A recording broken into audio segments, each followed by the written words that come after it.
بسم الله الرحمن الرحیم. سلام خدا به وجود نازنینی که خیر خلق الله بود، رحمتا للعالمین بود و هست و میفرمود خوش اخلاق ترین شما بهترین بنده خداست و نزدیکترین شما به من در روز قیامت خوش اخلاق ترین شماست. سلام خدا به وجود نازنینی که هر وقت اسمش سر زبونا میاد گل خوش رنگ و بوی صلوات روی لباش شکوفا میشه. اللهم صل علی محمد و آل محمد و عجل فرجهم. سلام علیکم بنده های خوب خدا، هم نفس های یاد خدا. الهی که خوب باشین، سلامت و تندرست باشین.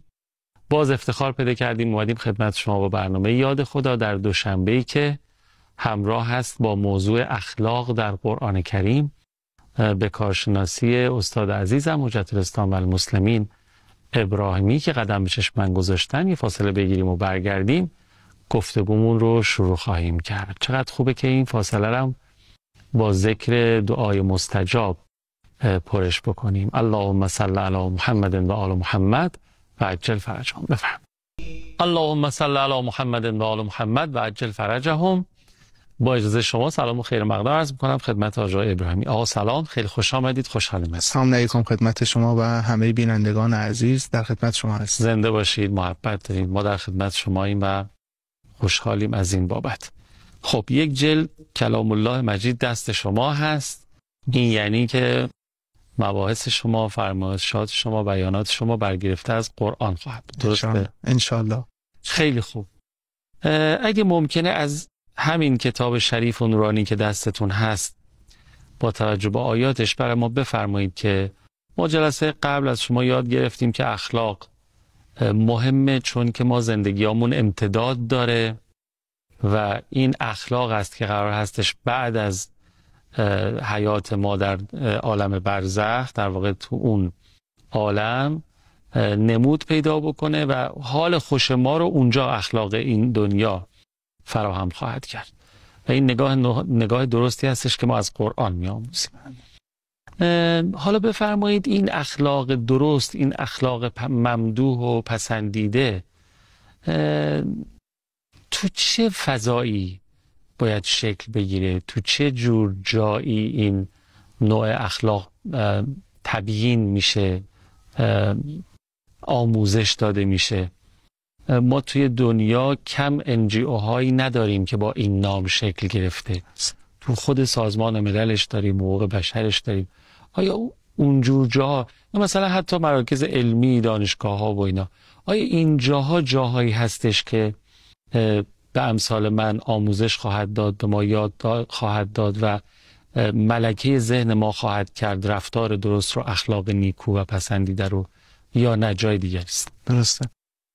نکته خوبی رو اشاره فرمودید که اون واحدی که، اون کسی که، یا اون جایی که متکفل فراگیری اخلاق تو عالم، مثلا اینا چرا سازمان ملل رو اینجوری مثلا، حالا ما نگاه خوشبینانه است، نگاه بدبینانهش یا نگاه واقع گرایانه یه چیز دیگه است.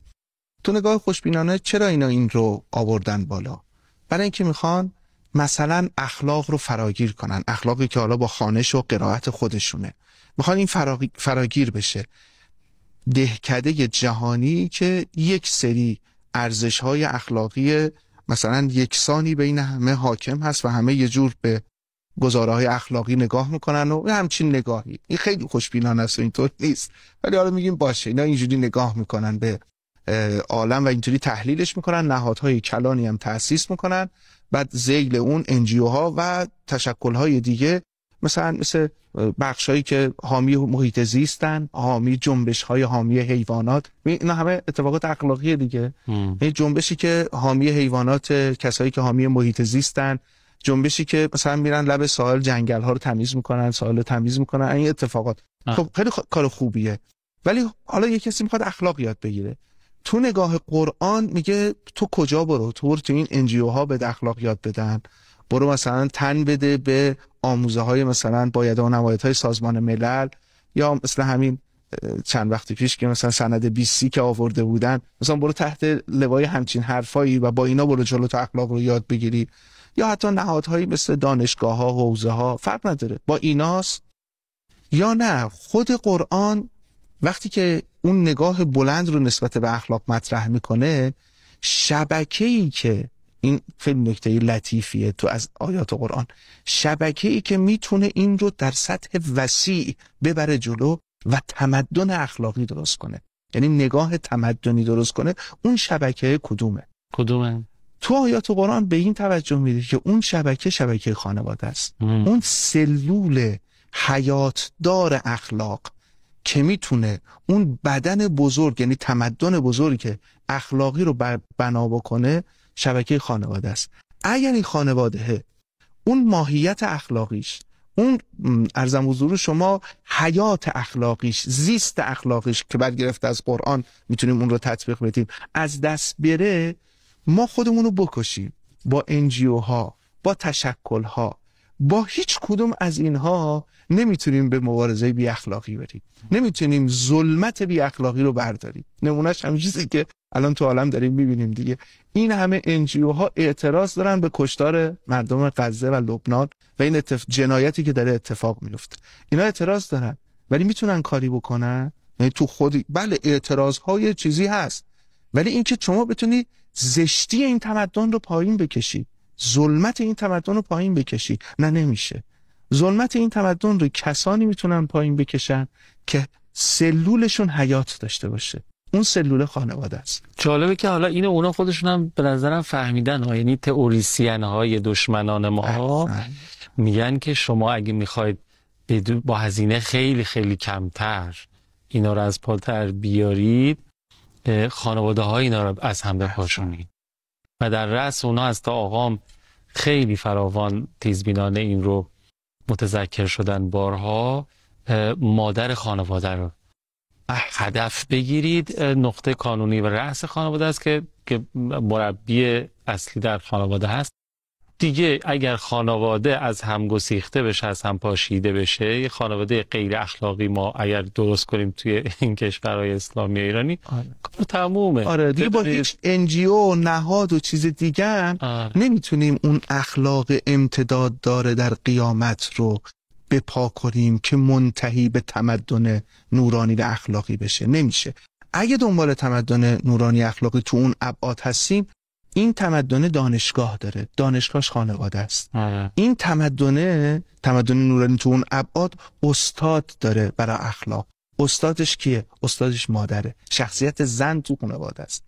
این رو خداوند تبارک و تعالی در سوره مبارکه نور خیلی جالب بیان کرده. این آیه 55 سوره مبارکه نور، اول من یعنی اولی آیه نیست، من اول اینو میگم، یه افقی رو مطرح میکنه. میگه افق پیش روی شما که میتونه براتون اتفاق بیفته، ای مؤمنین چیه؟ وعد الله الذین آمنوا منکم و عملوا الصالحات لیستخلفنهم فی الارض. خدا به کسانی که ایمان آوردن و عمل صالح انجام دادن وعده خلافت الهی در ارض داده. فی الارض مطلق میاره. مطلق یعنی چی؟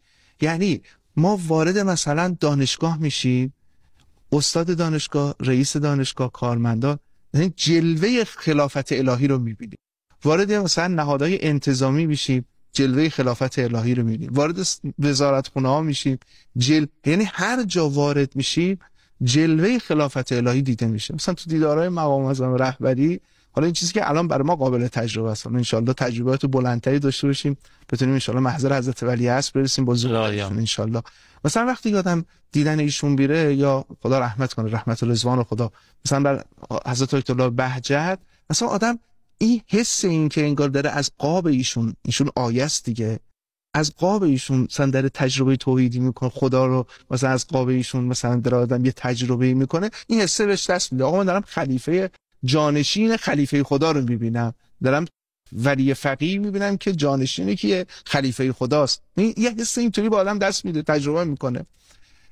این حسه فل ارزه، یعنی اینجوری نیست مثلا من تو کشورهای حاشیه عربی برم مثلا حسه مثلا بعضا حتی خنزیر به انسان دست بده که داره کیو دارم میبینم، این شجره خبیثن بعضی از اینها، که چرا بخاطر این همه ظلم داره میشه تو کشور فلسطین هیچ چیزی نمیگن. ما فلارض خلیفه الهی نمیبینیم تو کشورهای خلیج فارس، خلیفه الهی نمیبینیم تو خیلی از این کشورهای اسلامی خلیفه. میگه یه روز این اتفاق میفته، یه روزی میاد فلارض شما وقتی که میرید همه خلافت الهیه، یعنی همه به وسیله ولیعصر. حالا این کی میشه؟ میگه اون خلافت الهیه. حالا میایم دو صفحه قبلش آیه 35. حالا یه نکته هم هست در مورد این نوع نگاهی که حقیر به سوره نور دارم. یه بحثی بزرگواران دارن تحت عنوان مباحث تدبر. تدبر یکی از مباحثی که بهش توجه میدن پیوسته نگاه کردن سوره است. یعنی این آیات نظمشون، کنار هم چیده شدنشون یک معنایی داره. ما فکر نکنیم این چیدمانه یه هدفی رو دنبال داره. آره یه هدفی داره و وقتی من به چینش آیات پشت سر هم دیگه دقت بکنم یک لایه‌های از معنا رو پی میبرم که تو ترجمه نیست. اون تو چینش هست که حالا حتی تو کتابای تدبری هستا. این که میگم تو ترجمه نیست منظورم اینه که میخوام تفاوت بین ترجمه موجود و تدبر رو بیان کنم. آره حالا وقتی با نگاه تدبری به این آیات نگاه میکنیم که چرا خداوند تو آیه 55 یه افق اینجوری بر ما مشخص میکنه. خب خیلی جذابه، خیلی جذابه که آدم هر جا نگاه میکنه تو مثلا تو کشور ترکیه خلیفه الهی ببینه، تو کشور عربستان خلیفه الهی ببینه، کسایی که با آمریکا هماهنگی نمیکنن، با اسرائیل نیستن، تو اردن خلیفه الهی. خیلی جذابه این اتفاق. دشمن ظالم و یاور مظلوم. احسن. خب این چجوری اتفاق میفته؟ میگه این به این صورته که نور توحید میاد میشینه رو زمین. نور توحید چیه؟ میگه الله نور السماوات و الارض، خدا نور آسمان ها و زمینه. مثل نورهی، نکنید این نور آسمان و زمین رو مثل، این تعبیر حقیر به کار میبرم، میخواد این رو تنزل بده برای تجربه ما. میگه میخوای ما مثالم برای همینه دیگه. مثلا در سر کلاس برای بچه‌ها صحبت میکنیم، بعد میگم بچه‌ها براتون یه مثال بزنم. چرا مثال؟ برای تقریب بزن. احسن. کوچیک شدهش که میارم پایین که اینجا مثل و نورهی، خدا انگار اون ذات اقدس خودش رو هی داره میاره تو فعل که ما بتونیم متوجه، تو مقام فعل، تو مقام ذاتش که بر ما اصلا قابل تجربه نیست، میاره تو مقام فعل، هی این رو تنزلش میده، هی حالا تعبیر ما محسوس تر. احسن. حالا تعبیر حضرت آقای جوادی آملی ایشون میفهمودن که این حبل آویخته است دیگه. یعنی یه مقام ذات داره که بر ما قابل دسترس نیست و هیچ کسی اونجا نمیتونه بره، ولی مقام فعلش توی صفت‌های فعلیش بر ما تجربه میشه. ما داریم ببینیم آثار خلقت او رو. این مقام فعل اوست. میگه حالا مثل نورهی، این مثل نورش رو تنزل میدن بیارم پایین.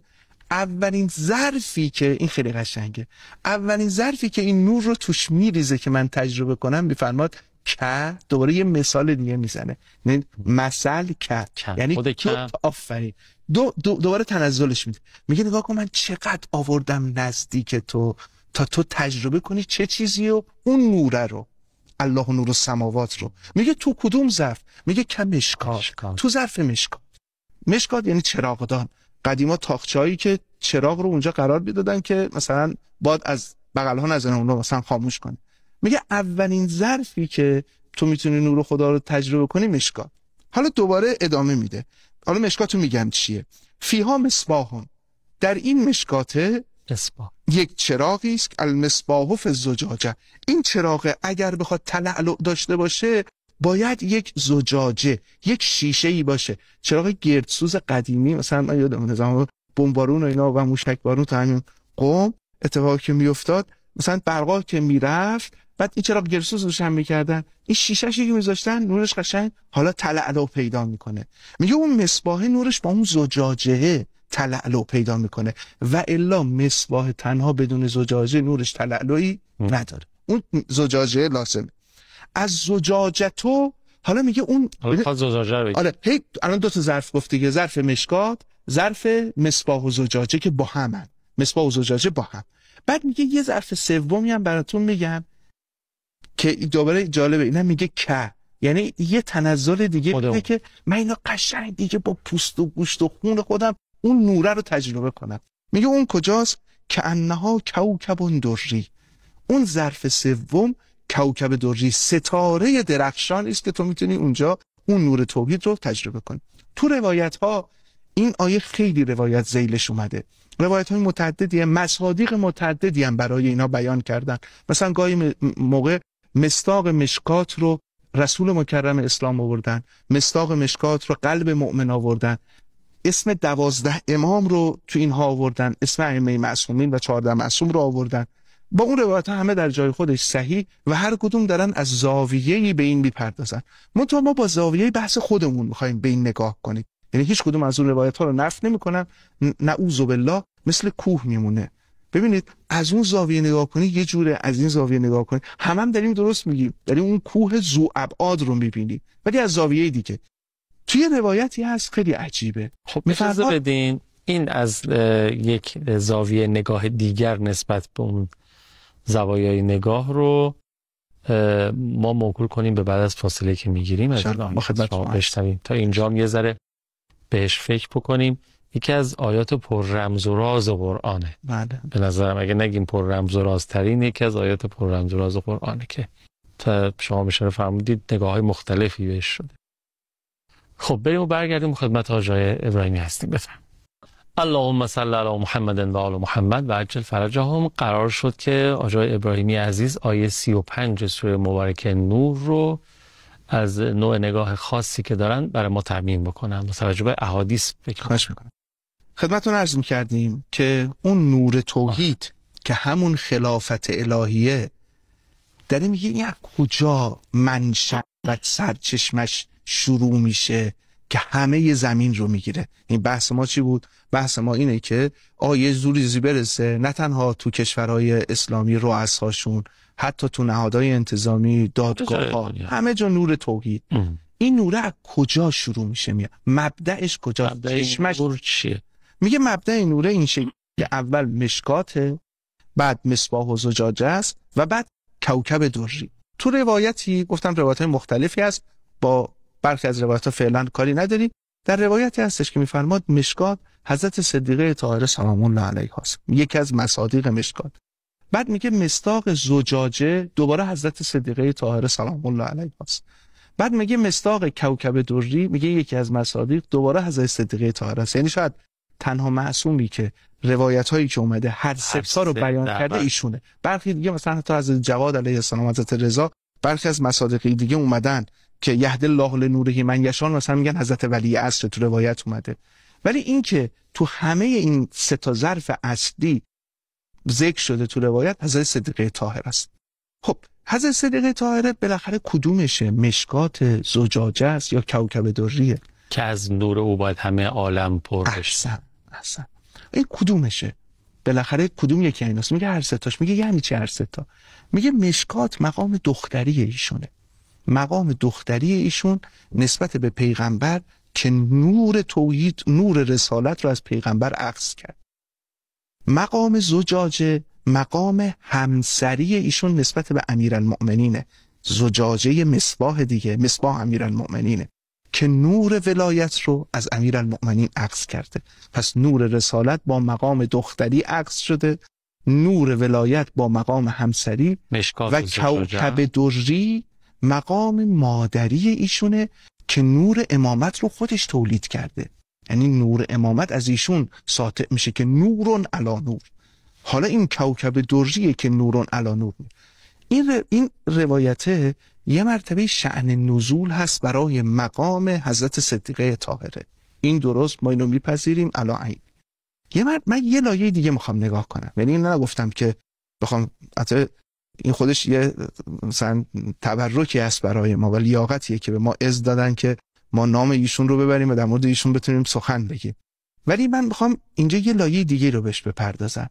بگم اون چیزی که تو این آیه قابل توجهه برای ماها تو این دوران، خب یه حضرت صدیقه هست اینجوری، خب بله ما ایمان بهش داریم و بهش عشق می‌ورزیم ان شاء الله، لیاقت رو داشته باشیم.